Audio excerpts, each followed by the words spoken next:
Topics: faith, family and freedom in Cuba, Belgium, Brazil, Congo, UK and all over the USA to crowds from 14 to 40,000. International leadership speaker, trainer and coach. Author of Learn to Raw Leadership, Attitude Hack, Live a More Excellent Life, 5 Battle Strategies of a Victorious Warrior. 2021 President's Lifetime Achievement Award recipient. Founding partner of the John Maxwell team. Toastmaster International Speech Competition semi-finalist. Founder of Tell It Like It Is TV, ThatGuyRocks.com and ThatGuySpeaks.com. Creator of Story Power TV, Transforming Grace TV, and Leading Leaders Podcast. Producer of 4 TV programs and podcasts for Liftable TV and World Trumpet Television as well as multiple social media channels. Please help me welcome J Loren Norris.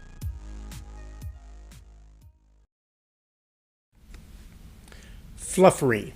Yeah, that's what they call it in the world of marketing, fluffery. There's laws against that. There's laws against a marketing campaign that makes you feel all wonderful about something that it's really not quite true. In fact, you're over-exaggerating the capabilities of a product or the outcomes of a service. You're fluffing it up. You're puffing it up. You're adding air behind the actual substance of what the expectation should be. Now, we live in a day when that tends to be not just a marketing problem, but it's a news media problem. It's a parenting problem. It's a leadership problem. It's an education problem. Fluffery. Filling something full of hot air when there's really no substance there. It's a pretty common problem. But as a leader, you should be cautioned against it because that kind of fluffery will come back to bite you. That's what I want to talk about today on Leading Leaders. Subscribe now for our extensive video library of leadership lessons promoting faith, family, and freedom.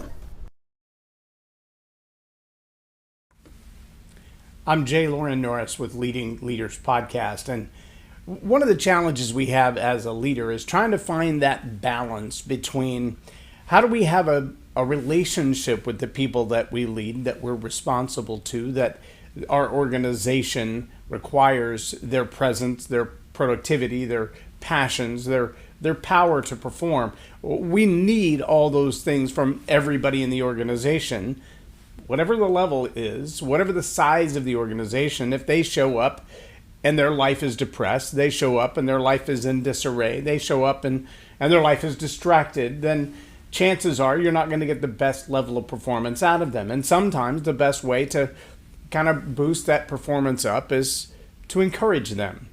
A little affirmation, a little pat on the back, a little attaboy or attagirl seems to go a long way when getting a team member to perform at a little higher level. The challenge is when that becomes a requirement or more than an expectation of kindness and consideration. Instead, it becomes kind of the expectation of the job description of the leader to make sure that everybody in the organization feels wanted and loved, and all of their affirmation needs in life are coming from the boss. Well, that becomes a double-edged sword really, really fast. See, there are 2 problems with it. The first of which is if all of their affirmation in life comes only from their boss at work or from being at work or being in this place where this leader is pouring into them, then it's really kind of a narrow vein of encouragement and acceptance and affirmation, which means when they step out of this environment, they're constantly bombarded by their own self-esteem, bombarded by their own realistic look at life. And at some point, it looks like to them, even if it's only subconsciously, maybe they never utter these words, but it looks to them like, well, one of these is a false reality. Is it the boss who's just puffing me up, fluffery, just making me feel good, and I only feel good when I'm at work. I only feel like I have value when I'm at work. And wait a minute, maybe my only value in life is work. And what if I stop doing that? What if I show up? And now there's this conundrum going on inside them that maybe if I didn't perform as well at work, I wouldn't get the same affirmation. I wonder if I'll test that theory. But see, there's another problem, and that is sometimes that becomes a reciprocal, kind of a two-way street. You puff me up, and I'll puff you up. You know, the only reason that I work so hard is because you're such a phenomenal leader. The only reason I do the things that I do is because you care for me so much. The only boss I've ever had in my life that I worked so hard for, well, it was you. It was because of you. It was because of what you did.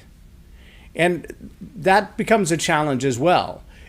People have strange motivations, if you hadn't noticed that. The reasons that they do things, the compliance, the effort, the willingness to stick their neck out and take a risk. And that may be within the realms of their job, within the realms of their expectations on a daily basis. They're willing to do a little more than the average person. They're not the type who would say, yeah, only within my job description, or that's not in my job description. It's usually the ones that you have a great relationship with, the ones that you've affirmed and who affirmed you. Those are the ones that usually will take a little bit of a risk and say, well, it's not in my job description, but I think I can pull that off. Or you haven't asked me to do this, but I think I could. That too can go down a path really fast that's not the best when it looks like that path is I'm going to do everything I can and kind of sucking up to the boss, to the dereliction of their own responsibilities. I mean, they want to do what's impressive. They want to do what everybody notices, not the daily tasks that are mundane that nobody cares about, but they're really the only one that can do it or the only one assigned to do it. And so now you've got this twisted vortex where if I affirm you and make you feel like a great employee and you affirm me and make me feel like a great boss, we just keep this mutual admiration society going on, and that can become a big problem. I was reading recently in John Maxwell's book called Leadership. I want to share just a paragraph with you. He says, this comes from, again, Leadership by John Maxwell. It's on page 84. It starts on the previous page, but I don't want to read all that. I want to read just, let me start at the beginning of this sentence. He says, I was continually asking myself, was I in the friendship business and not the leadership business? I wasn't taking people anywhere or helping them to do better and get better. I was just trying to live in Happyville. To get the best out of people, leaders must ask for the best from people. I wasn't doing that at all. Once I realized this, I wish I could say that I shifted from pleasing people to challenging people quickly and easily, but I can't. The process of change was for me very slow. My desire to be liked by others was deeply rooted within me to the point where my best days in leadership were the ones where people affirmed me. I craved that affirmation every day, but I recognized that affirmation doesn't equal leadership accomplishment, so I vowed to change. I think the most profound statement there is affirmation doesn't equal leadership accomplishment. Oh, it's easy to build that social that mutual admiration society, the social environment where everybody gets to be friends and we all get to be on the same page, we all get to be on the same level, and there's nobody really responsible for the final outcomes. It's easy to be friends that way and not be leaders. It's easy to be the leader who gets everybody's pat on the back and you built a great reputation that everybody loves you. That's awesome. It feels good. It feels good. The challenge is, in the long run, it won't be productive. In the long run, those people who need to be corrected, those people who need to be redirected, those people who rely on you to tell them what they're doing is wrong, well, they're not going to get it. I watched an interesting documentary last night. It was a documentary of the young man, Terry, can't remember his last name, Barris, something like that. Terry Barris. He's a young man who kind of made the master art of swatting, meaning he would call the police department and call in bomb threats and call in SWAT raids on people's house with some false claim.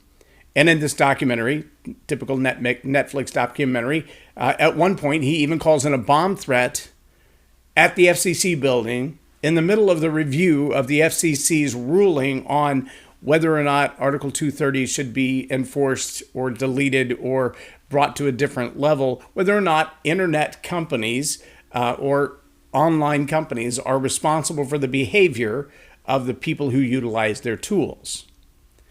Well, that was only one of many. But in the end result, he's serving time, 20 years, I believe is what he got, because his behavior led to the death of somebody else. Now, here was the irony, if you will, in regard to what we're talking about today. This guy was a complete recluse. His high school friend said, I just told him, you've got to get out of the house. You can't live in this video game world of non-reality. You have no grasp of what the real world is like. He never had a job. He had no job skills. His only skill was the ability to manipulate other people, persuading them to behave in a way that was risky. But he learned all this through the video games, where there were no consequences. In fact, the first time he was arrested, he only served a few months. He was back out on the streets, and the same day he got out, he was doing the same stuff again. Why? In his own words, I felt like I was God and nobody could catch me. And even if they could catch me, they couldn't do anything about it because I hadn't done anything wrong. Okay, this is a young man who needs leadership in his life. A young man who needs not someone to pat him on the back and say, look at you, look how much power and control you have, look at the things you've accomplished, but instead to say, dude, there's something wrong with your character. A leader who would step into his life and say the unpleasant words. You need to fix this. Get some therapy, get some help, change the way you look at life. You need a purpose in life. You need a mission in life. You need something. But you can't just go around destroying other people's lives because you find it humorous. In the end, his finding it humorous led to 3 deaths. 1 person shot by law enforcement, 2 others who took their own lives because of his behavior. Had a leader been involved in his life, and that leader been somebody who just wanted to hear the good words, a manipulator like this would have given that leader the affirmation, made them feel like $1 million, made them feel like they were making tremendous gains in his life, making him so different. Chances are, a leader that thrives on the affirmation of being told by somebody else, you're doing a great job, would have made no difference in his life and would have fallen for the manipulation. Look, if the guy can pick up the phone and convince the FCC, the federal law enforcement in a building of that magnitude, to evacuate the building because his fake threat is so credible, of course he's going to lie to his boss. He's going to lie to his leaders. He's going to lie to his therapist. He's going to lie to his grandmother until he reaches a place where his vibrato demands that he prove himself, as he did the day that his grandmother turned him in when he called in a bomb threat in the middle of a show she was watching and said, watch this, cleared out the newsroom. See, these kinds of behaviors, these are over-the-top behaviors. There's something seriously wrong here behaviors. But don't fool yourself into thinking that nobody else in the world is susceptible to this. These are the one-offs. Well, they should be a very minimal part of our society. But the truth of the matter is, the type of narcissistic personalities that we feed today by constant affirmation and zero challenge, it builds an entire society of these people. I mean, you think I'm wrong, just go back and read your society, read your culture, read your history, read the changes and shifts in cultures throughout human history. And you'll find the narcissists that rise to the top, the major mastermind criminals and the tyrannical leaders. They all started off with believing in themselves they could do no wrong, and simultaneously having no one in their life to tell them what you're doing is wrong. You could do better. You could be better. You could improve your skill set. You could improve your personality. You could improve your relationship skills. If you're not willing to hear that, then a good leader is going to challenge you. And if you as a leader are not willing to hear that, then a good leader is going to challenge you. And being a good leader is going to be a challenge for you. My challenge to you is to make sure you don't live in that place where you're so busy living in Happyville, where it's a mutual admiration society. You love your employees and your employees love you. And simultaneously you walk out the door at the end of the day and have profane things to think about them and they about you.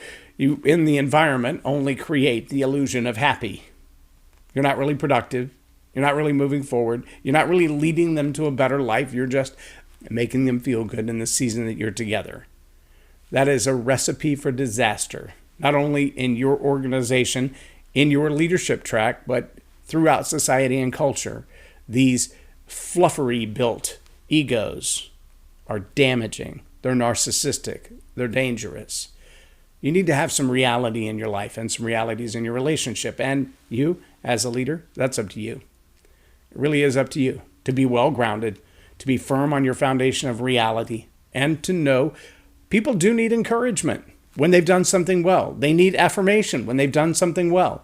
They need to know that you approve of them and that you are doing things for them, but they also need the other side of that same sword. They need to know when they've done wrong, and they need to know that your stern consternation and your correction are coming when necessary. Otherwise, it's just fluffery. I'm J Loren Norris with Leading Leaders Podcast for Tell It Like It Is TV. Have a blessed day.